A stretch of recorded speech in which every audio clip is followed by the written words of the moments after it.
माननीय महोदय, सबका विकास तब होगा जब सबकी जान की कीमत बराबर होगी। झारखंड यह स्वीकार नहीं कर सकता कि देश की सुरक्षा में योगदान देने वाले उसके मजदूर लेह लद्दाख में बिना सुरक्षा के मरते रहे। ऑनरेबल वाइस चेयरमैन सर, आज संसद में सबका बीमा सबकी रक्षा amendment of insurance laws bill 2025 पर बहस हो रही है। झारखंड के आदिवासी समुदाय के सैकड़ों मजदूर भाई लोग बॉर्डर रोड ऑर्गेनाइजेशन BRO के तहत कॉन्ट्रैक्चुअल मजदूर के रूप में लेह लद्दाख जैसे सीमावर्ती अत्यंत दुर्गम और माइनस टेम्परेचर वाले इलाकों में सेना के लिए सड़क, पुल और पुलिया बनाने का काम करते हैं। ये मजदूर लैंड माइंस के खतरे में, माइनस टेम्परेचर में, भीषण ठंड में और लगातार एक्सीडेंट के जोखिम के बीच देश की सीमा को मजबूत करने का काम करते हैं। लेकिन माननीय महोदय, जब इन मजदूरों की दुर्घटना में मौत होती है तो न उन्हें शहीद का दर्जा मिलता है, न उनके परिवारों को कोई समुचित बीमा या एक्सीडेंटल सुरक्षा मिलती है।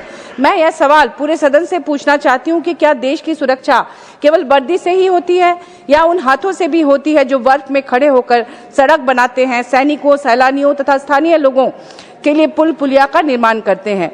अगर यह बिल सच में सबका बीमा सबकी रक्षा है तो BRO के इन कॉन्ट्रैक्चुअल मजदूरों को इससे बाहर रखना इस बिल की मूल भावना के साथ अन्याय है। इसलिए BRO के तहत कार्यरत सभी कॉन्ट्रैक्चुअल मजदूरों के लिए अनिवार्य सरकारी एक्सीडेंटल और लाइफ इंश्योरेंस पॉलिसी बने। मैंने एक मीटिंग में माननीय डिफेंस मिनिस्टर राजनाथ जी से मैंने बोला था ये बात पहले भी, और उन्होंने उनसे ये भी कहा था कि एक तो एक्सीडेंटल बेनिफिट मिले, इंश्योरेंस पॉलिसी हो, और साथ ही उनके लाश जब उनकी मौत होती है तो उनको ये लाश को घर वाले ले जाने के लिए परेशान हो जाते हैं, कोई उनका साथ नहीं देता। तो ऐसे में माननीय राजनाथ जी ने बाद में सेकंड मीटिंग में मुझे बताया था कि उन्होंने लाश को अपने घर ले जाने की व्यवस्था कर दी है। इसके लिए मैं उन्हें धन्यवाद देना चाहती हूँ और चाहती हूँ कि उनके लिए एक्सीडेंटल बीमा पॉलिसी भी जरूर बनाएं। माननीय सभापति महोदय, अब मैं इस बिल को झारखंड और आदिवासी दृष्टिकोण से दिखाना चाहती हूँ। मैं झारखंड से आती हूँ और झारखंड मुक्ति मोर्चा की ओर से यह गर्व से कहना चाहूंगी कि हमारी राज्य सरकार ने हमेशा गरीब, आदिवासी और मेहनतकश वर्ग को नीति के केंद्र में रखा है। कोविड जैसी अभूतपूर्व आपदा के समय माननीय मुख्यमंत्री श्री हेमंत सोरेन जी ने लेह लद्दाख में माइनस टेम्परेचर में फंसे हमारे मजदूर, झारखंड के मजदूर भाइयों को हवाई जहाज से सुरक्षित अपने राज्य में वापस लाने का काम किया। यह केवल प्रशासन नहीं था, यह संवेदनशील शासन का उदाहरण था।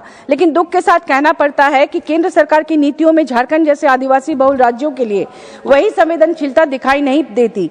चाहे बीमा कानून हो, चाहे वन संरक्षण से जुड़े निर्णय या श्रम से संबंधित सुधार, हर बार आदिवासी और असंगठित मजदूर नीति के हाशिए पर ढकेल दिए जाते हैं। महोदय, झारखंड सहित देश की हजारों महिलाएं, बालिग एवं नाबालिग युवतियां ट्रैफिकिंग की शिकार होती रहती हैं। विशेष परिस्थितियों में ट्रैफिकिंग एवं माइग्रेशन के शिकार बच्चों, युवतियों एवं मजदूर परिवारों की सुरक्षा के लिए भी इंश्योरेंस पॉलिसी हो। महोदय, अगर बीमा कानूनों में सुधार हो रहा है तो उसका पहला लाभ सबसे ज्यादा जोखिम उठाने वाले मजदूरों को मिलना चाहिए, न कि केवल शहरी और संगठित वर्ग को। झारखंड में सैकड़ों एकड़ जमीन में फैले परित्यक्त कोयले के खदान है जो केंद्र सरकार के अधीन है और अक्सर दुर्घटनाएं होती रहती है। परित्यक्त ओपन कास्ट माइंस में बरसाती पानी भरने से उनमें डूबकर स्थानीय युवाओं, बच्चों की मौत होती है। कोयले के बंद पड़े खदानों के नीचे लगी आग फैलने से स्थानीय लोग जमीन धंसकर भी उनकी देहांत होती है। तो ऐसे में उनके लिए बीमा पॉलिसी होनी चाहिए। माननीय महोदय, सबका विकास तब होगा जब सबकी जान की कीमत बराबर होगी। झारखंड यह स्वीकार नहीं कर सकता कि देश की सुरक्षा में योगदान देने वाले उसके मजदूर लेह लद्दाख में बिना सुरक्षा के मरते रहे। अगर सरकार सच में सबका बीमा सबकी रक्षा चाहती है तो उसे सबसे पहले हाशिए पर खड़े भारत की रक्षा करनी होगी। जय हिंद।